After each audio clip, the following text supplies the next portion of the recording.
Hello. Okay, so I'm Chantel Harris, your therapist, and I'm here today to discuss relapse prevention. Okay, and when we say relapse prevention, most times we think of relapse prevention in terms of drug use, which is commonly the case, whether it's alcohol, weed, any other various harder drug or anything like that.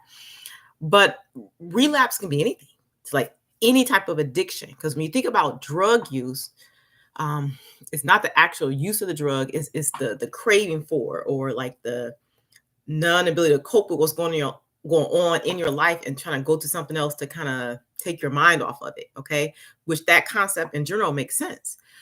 But with drug use or substance abuse, let's just say it that way, is negative side effects to it. And most of that side effect is the addiction, the cost of the drug, the effects of the drugs on your body long term, how it affects your relationships with people, as far as your changes in behavior when you're under the influence.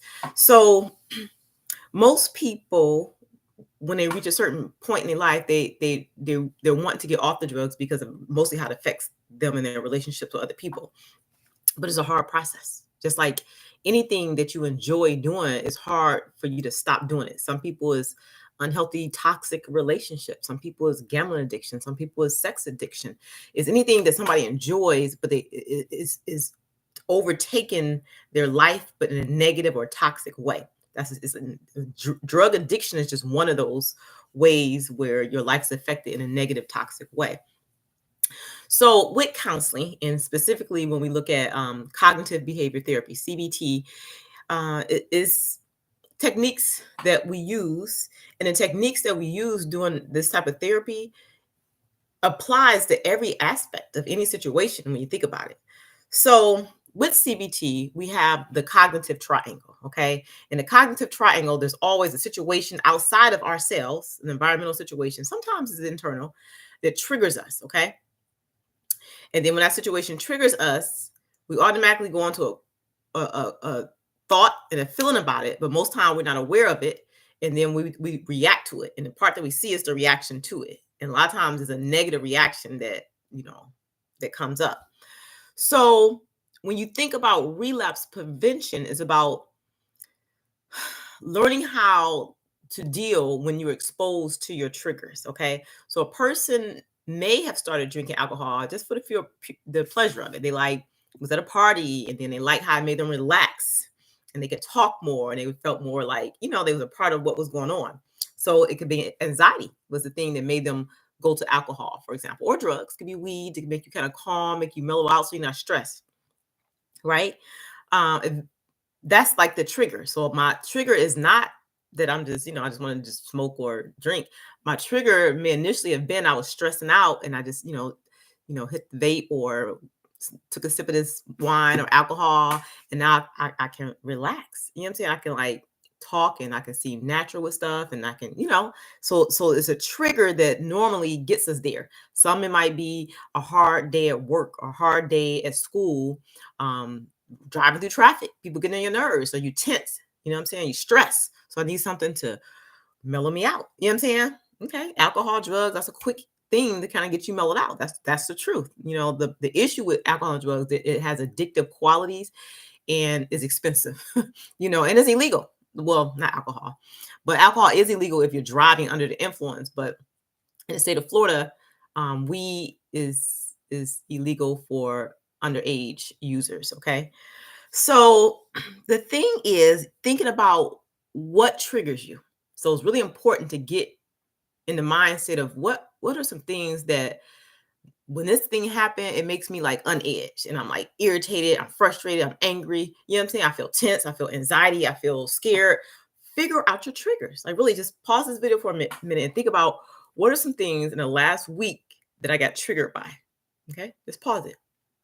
It could be an argument that I had with my mom, or my boyfriend and me got into a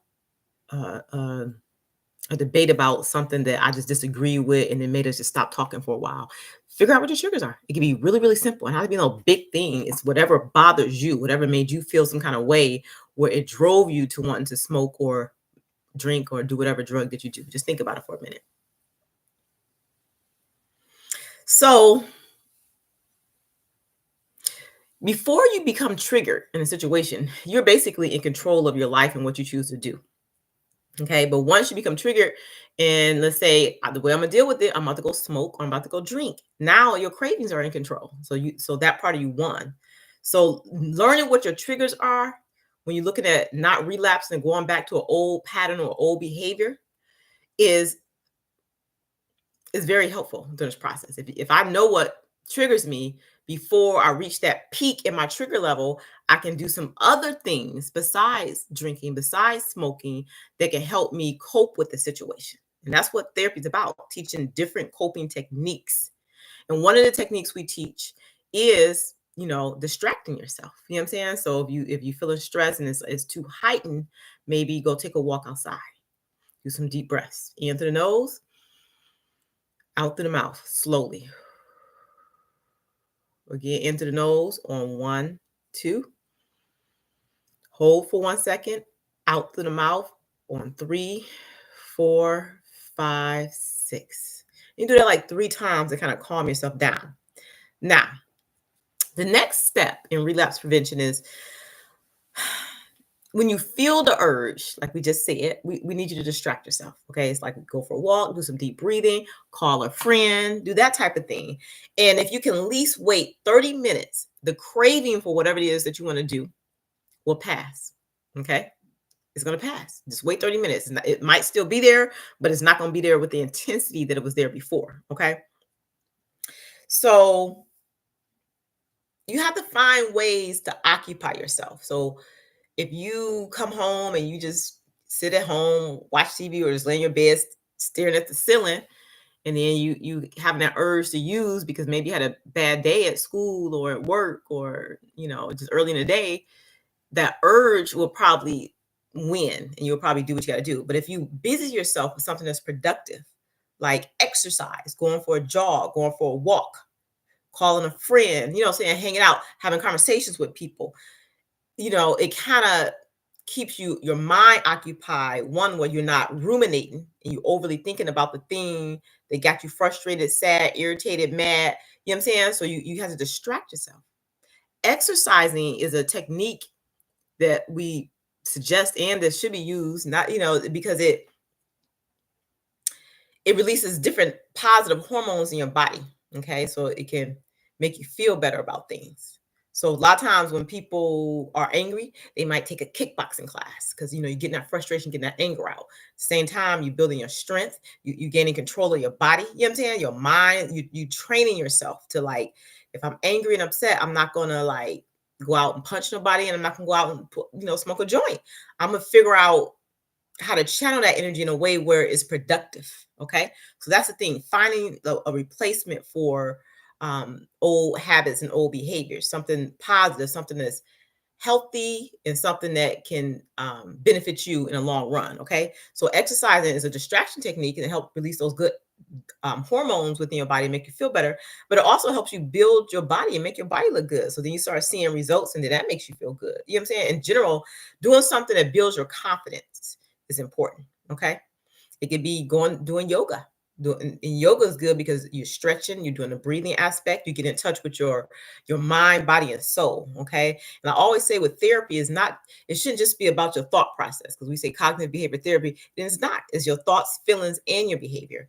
And a lot of times, how we feel takes over most of the time. And when it's a negative feeling, that's when we need to really check ourselves and figure out how to regain control in our life.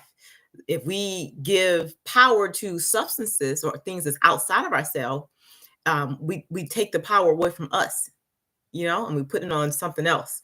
And that something else is expensive, and that something else can alter your mind, which alters your behavior, which can get you in a lot of trouble. So it's like learning how to replace a way that you cope that wasn't so positive with a way that's more positive, that's going to benefit you health wise and emotionally and physically. Okay.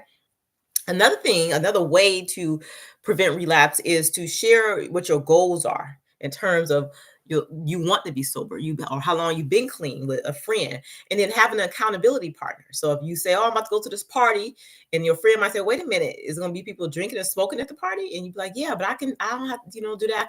Your friend might say, "Look, think about it, because you enjoy smoking and you enjoy drinking, so." I think if you go to the party, you might relapse, and you're gonna be disappointed in yourself, and then you're gonna go down that downward spiral.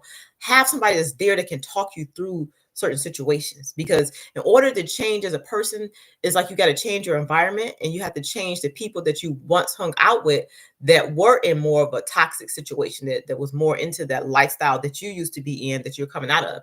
You can't mingle with those, because it's going to tempt you to go back to that lifestyle. Okay, so those are just some techniques that we have when we look at relapse prevention.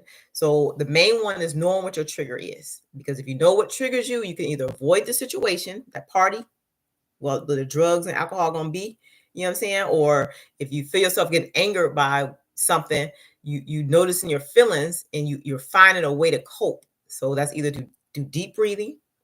We also have distraction techniques such as grounding exercises, where you go outside and you tune into your senses, like what you see, what you smell, what you hear, what you feel, what you taste. And you kind of list some of those things, like 5 things I can see, 4 things I can smell, like that. And it's distracting you from whatever feeling that's heightened, so that you can come back into your rational mind, and you're not like overly emotional in a negative way. You can start rationalizing stuff. Okay, it's a distraction technique. That's not like something to use long term, but it's something to use when you're heightened and you need to kind of come down. Okay, when you do feel the urge to use, distract yourself, and then at least wait 30 minutes before you do anything, because the longer you wait, in at least 30 minutes, for sure, it'll lessen the craving. And then you replace whatever drug situation, or whatever you did before, weed, alcohol. Instead of doing that, you replace it with like positive things to occupy yourself, like exercising. Go start weightlifting, go do some kickboxing, go do some yoga, go for a walk, go bike riding, go hiking. You know what I'm saying? That type thing. And then you share what your goals are in terms of wanting to stay sober with a good friend that can help you, and they'll be your accountability partner when you want to go back to an old way of living and doing things.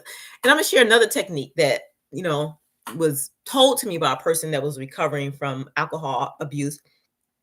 That person said that they would come home from work, and then they would just get used to just having a glass of wine. You know what I'm saying? They have a glass of wine, and that's just what they did. So what that person did, instead of having a glass of wine, they replaced it with water, but they would put it in a wine glass, and they would just sip on it. And then they would give them that same like feeling, like as if they were drinking wine, but drinking water, which is healthier for your body. It's cleansing, it's going through and clearing your body out. So try different things. Sometimes people that smoke cigarettes, they like having that feeling of something in their hand. Maybe just put something in your hand and just kind of like, go through the motions of it, but not actually having the real thing in your hand. So it's like we're creatures of habit. So as creatures of habit, it's almost like stimming, like like it's something that makes you feel calm, having that glass of wine, having that cup of beer, or having that cigarette, or having that vape pen, you know what I'm saying? Or even like the suction from it, you know what I'm saying? Like just try deep breathing or something like that. So just finding ways to help trick your brain as you find healthier ways to cope with situations. And what you're going to start to realize, the clearer your mind is, because you're not influenced by the substance, because the substance isn't really helping. It may help temporarily calm you down or make you feel less stressed, but it actually, in a lot of cases, causes more anxiety, because there's a lot of negative side effects to it. And a lot of that has to do with the new ways. If we think about weed, weed used to be like something it's a plant, and then you break it up, and then you roll it up and smoke it. Now it's like the botanist has separated the THC and the CBT. So the THC is heightened. So it's like before, maybe it was only 5% THC. Now it's like 80%. So it's more like, for real, a drug. And with certain drugs, like think about a drug like a prescription drug, like, I don't know, blood pressure medicine, or not even prescription. Think about like over-the-counter drug, like allergy medicine. Like you could take the allergy medicine and help with your allergies, but most times it's a side effect. You might get a headache. It's a negative consequence. Like with each drug, it's going to be a side effect depending on your body and your makeup. So with the way they do the vapes now, and they're separating THC and the CBT, and they're heightening the level of the THC, which makes it more of a drug that's most likely going to have side effects. That's why we're seeing more people suffer from the cannabis thing, where you're throwing up a lot. Some people call it greening. I forget what it's called, but it's a condition where you keep throwing up because after you use cannabis for so long. I feel, it's my personal opinion, that's a side effect from the drug, the THC, that they're heightening up the THC. So it's just different now. Okay, so just be careful, and I want you guys to be safe, and I want you to just kind of, as homework, think about what triggers you. What triggered you last week? What's something that bothered you, even if it's just like 1 or 2% it bothered you? What was that? And write it down. Okay, and then I want you to think about, when I have an urge to use, what's something else that I'm gonna do, and make it realistic so you really can do that thing, and then tell me what 2 friends that you have that could be your accountability partner as you go through this stage in your life where you're trying to sober up. Okay, all right, well, until next time.